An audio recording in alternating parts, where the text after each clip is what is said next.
Truck आणि दुचाकीचा भीषण अपघात, दुचाकीवरील दोघे जण जागीच ठार. परळी नाक्यावरील घटना. परळी गंगाखेड ते परळी राष्ट्रीय महामार्गावर असलेल्या परळी नाका परिसरात झालेल्या भीषण अपघातात ट्रक खाली दुचाकी चिरडून दुचाकीवरील दोघे जण जागीच ठार झाल्याची घटना घडली आहे. ही घटना 16 जुलै रोजी गुरुवारी सायंकाळी 4 वाजेच्या सुमारास घडली. संतोष कुमार साळवे, शेख मुनावर अशी मयताची नावे आहेत. गंगाखेड ते परळी राष्ट्रीय महामार्गावर शहरात असलेल्या परळी नाका परिसरात 18 टायर ट्रक परळी मार्ग परिसराकडे भरधाव वेगाने धावत होता.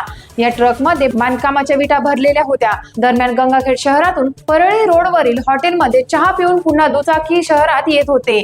याच वेळी परळी मार्ग असलेल्या 18 चाकी ट्रक परळी नाक्यावरून भरधाव वेगात धावला. दरम्यान दुचाकी वळत असलेल्या ट्रक खाली घुसल्याने भीषण अपघात घडला. भरधाव वेगात ट्रक वळण घेतल्याने दुचाकी सारांची दुचाकी ट्रकच्या समोरच्या चाकाखाली गेली व दुचाकीवरील दोघे जण संतोष कुमार साळवे राहणार डॉक्टर बाबासाहेब आंबेडकर नगर व दुसरा शेख मुनावर शेख छोटू मिया राहणार मोमिन्ना मोहल्ला हे ट्रकच्या धडकेत जागीच ठार झाले. मयत हे दोघेही नगरपालिकेचे कर्मचारी असल्याची माहिती आहे. अपघात एवढा भीषण होता की मयताचे मृतदेहाची ओळख पटवणे मुश्किल झाले होते. घटना घडताच अपघात स्थळावरून ट्रक चालक पसार झाला. घटनेच्या ठिकाणी मोठी गर्दी झाल्याचे दिसून आले. उपस्थित नागरिकांनी रुग्णवाहिकेला बोलावून घेतले. घटनास्थळी पोलीस दाखल झाले व रुग्णवाहिकेच्या मदतीने मयतांचे मृतदेह शवविच्छेदनासाठी पाठवण्यात आले. टाइम्स ऑफ महाराष्ट्रासाठी परभणी जिल्हा प्रतिनिधी अनिल शेटे यांचा रिपोर्ट.